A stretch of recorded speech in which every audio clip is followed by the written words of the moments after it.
বেশি যে প্রশ্নটা আসে বেশিরভাগ সেগুলো আমরা আলোচনা করি।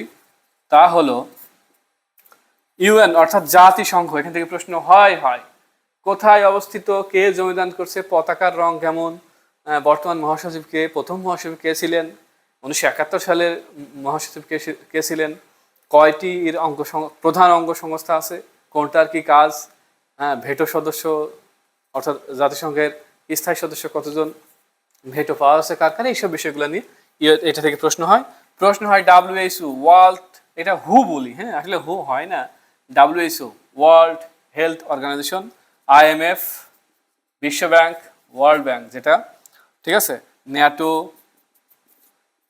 ইউরোপিয়ান ইউনিয়ন, সার্ক কিন্তু ভেরি ভেরি ইম্পর্টেন্ট। এখন বর্তমান যেহেতু শহীদ প্রেসিডেন্ট জিয়াউর রহমান ছিল, সার্কের স্বপ্নদ্রষ্টা, এইটা থেকে প্রশ্ন আসতে পারে। বিমস্টেক, বিমস, TSC টেক, এগুলা, OIC, বিশেষ করে OIC একটা ব্যর্থ সংগঠন বলে আমরা মনে করি, এগুলো থেকে প্রশ্ন আসে। তারপর হলো এই ধরেন হচ্ছে রাশিয়া ইউক্রেন যুদ্ধ, ইরান আমেরিকা যুদ্ধ, ইসরায়েল ফিলিস্তিন যুদ্ধ, ঠিক আছে, এইগুলা যেগুলো ইস্যু সেগুলো আসেই। আর তারপরে আমরা যে COP, তারপর হলো G7, একসময় G8 ছিল, এখন রাশিয়াকে বাদ দিয়ে এখন G7 হয়েছে, G20, ঠিক আছে, এইসবগুলা খুব গুরুত্বপূর্ণ।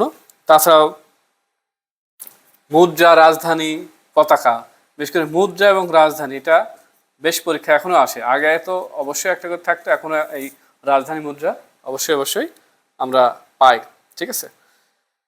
এই গেল, আরো আছে অনেক কিছু। এবার আসি আমরা, এই আমাদের 4টা সাবজেক্ট গেল, এবার একটু বিজ্ঞানে আসা যায়। বিজ্ঞান থেকে প্রশ্নটা, বিজ্ঞানকে মূলত সাধারণ জ্ঞানের ভিতরে ফেলে এরা, বিশেষ করে 11 থেকে 20তম গ্রেডের যে চাকরিগুলাই বিজ্ঞানকে আলাদা ওরা গুরুত্ব দেয়।